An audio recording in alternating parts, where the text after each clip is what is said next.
गं गणपतये नमः। धनतेरस के दिन से ही दिवाली का उत्सव शुरू हो जाता है। धनतेरस के दिन कुबेर जी की पूजा करते हैं, साथ ही गणेश लक्ष्मी की भी पूजा की जाती है। उसके बाद दूसरे दिन नरक चतुर्दशी आती है। नरक चतुर्दशी के दिन यम का दीपक जलाने का रिवाज है। सभी लोग अपने दरवाजे पर एक दीपक रखते हैं, जिसे यम दिया कहा जाता है। नरक चतुर्दशी की कई कहानियाँ प्रचलित हैं। उनमें से 3 कहानियाँ ऐसी हैं जो सबसे ज़्यादा प्रचलित है। तो चलिए आज हम आपको वही 3 कथाएं सुनाने जा रहे हैं। तो प्लीज़ मेरी वीडियो को लाइक कीजिए, कमेंट कीजिए और चैनल को सब्सक्राइब जरूर कीजिए। तो शुरुआत करते हैं गणेश जी को नमन करके। ओम गं गणपतये नमः। विघ्नहर्ता गणेश जी सबके संकट दूर करने वाले हैं, सबके कष्ट हरने वाले हैं। हे प्रभु, आप सबके ऐसे ही कष्ट हरिएगा और विघ्न को दूर कीजिए। तो चलिए शुरू करते हैं आज की कथा। पहली कथा के अनुसार नरकासुर को भौमासुर भी कहा जाता है। कृष्ण अपनी 8 पत्नियों के साथ सुखपूर्वक द्वारका में रह रहे थे। एक दिन स्वर्ग लोक के राजा देवराज इंद्र ने आकर उनसे प्रार्थना की, हे कृष्ण, प्राग ज्योतिषपुर के दैत्यराज भौमासुर के अत्याचार से देवतागण त्राही त्राही कर रहे हैं। क्रूर भौमासुर ने वरुण का छत्र, अदिति के कुंडल और देवताओं की मणि छीन ली है और वह त्रिलोकी विजयी हो गया है। इंद्र ने कहा, भौमासुर ने पृथ्वी के कई राजाओं और आमजनों की अति सुंदर कन्याओं का हरण करके उन्हें अपने यहाँ बंदी गृह में डालकर रखा हुआ है। कृपया आप हमें प्रभु बचाइएगा। इंद्र की प्रार्थना स्वीकार करके कृष्ण अपनी पत्नी सत्यभामा को साथ लेकर गरुड़ पर सवार हो प्राग ज्योतिषपुर पहुंचे। वहां पहुंचकर भगवान श्री कृष्ण ने अपनी पत्नी सत्यभामा की सहायता से सबसे पहले मुर दैत्य सहित मुर के 6 पुत्र ताम्र, अंतरिक्ष, श्रवण, विभावसु, नभस्वान और अरुण का संहार किया।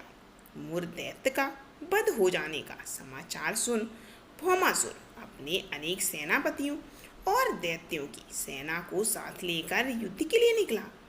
भौमासुर को स्त्री के हाथों मरने का श्राप था, इसीलिए भगवान श्री कृष्ण ने अपनी पत्नी सत्यभामा को सारथी बनाया और घोर युद्ध के बाद श्री कृष्ण ने सत्यभामा की सहायता से उसका वध कर दिया। इस प्रकार भौमासुर को मारकर श्री कृष्ण ने उसके पुत्र भगदत्त को अभय दान देकर उसे प्राग ज्योतिष का राजा बनाया। भगदत्त कौरवों की ओर से महाभारत युद्ध में लड़ता है। जिस दिन श्री कृष्ण ने भौमासुर का वध किया उस दिन कार्तिक मास की चतुर्दशी थी, इसीलिए इसे नरक चतुर्दशी भी कहा जाता है। इस दिन श्री कृष्ण ने भौमासुर अर्थात नरकासुर का वध किया और उसकी कैद से लगभग 16,000 महिलाओं को मुक्त कराया।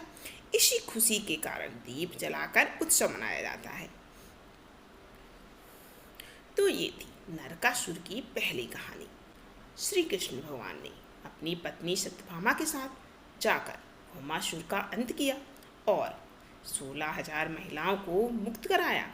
दूसरी कथा के अनुसार इस दिन दक्षिण भारत में वामन पूजा का भी प्रचलन है। कहते हैं इस दिन राजा बलि महाबली को भगवान विष्णु ने 52 अवतार में हर साल उनके यहाँ पहुँचने का आशीर्वाद दिया था।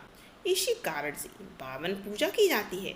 असुर राज बलि बोले, हे भगवान, आपने कार्तिक कृष्ण त्रयोदशी से लेकर अमावस्या की अवधि में मेरी संपूर्ण पृथ्वी नाप ली है, इसीलिए जो व्यक्ति मेरे राज्य में चतुर्दशी के दिन यमराज के निमित्त दीप दान करेगा उसे यम यातना नहीं होनी चाहिए। जो व्यक्ति इन 3 दिनों में दीपावली का पर्व मनाए उसके घर को लक्ष्मी जी कभी न छोड़े, ऐसे वरदान दीजिए। यह प्रार्थना सुनकर भगवान वामन बोले, राजन ऐसा ही होगा, तथास्तु।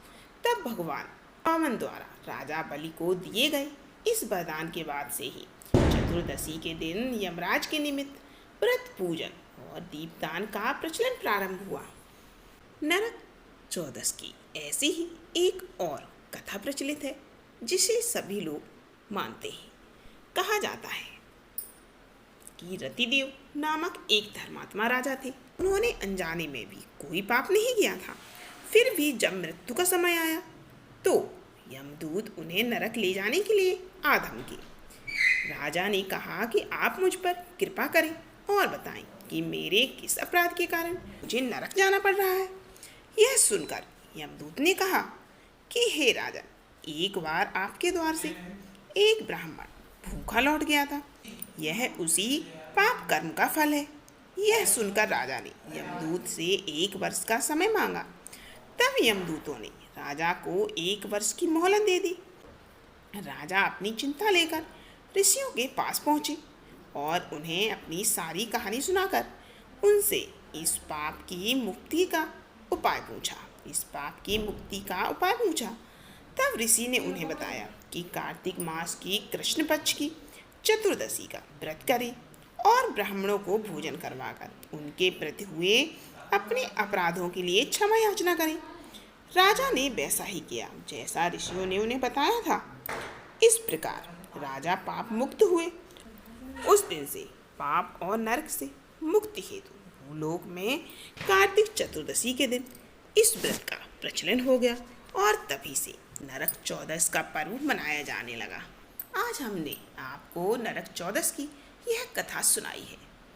इस कथा को जरूर सुनिएगा और वीडियो को लाइक और कमेंट जरूर कीजिएगा। जय श्री कृष्णा। फिर मिलते हैं अगली वीडियो में।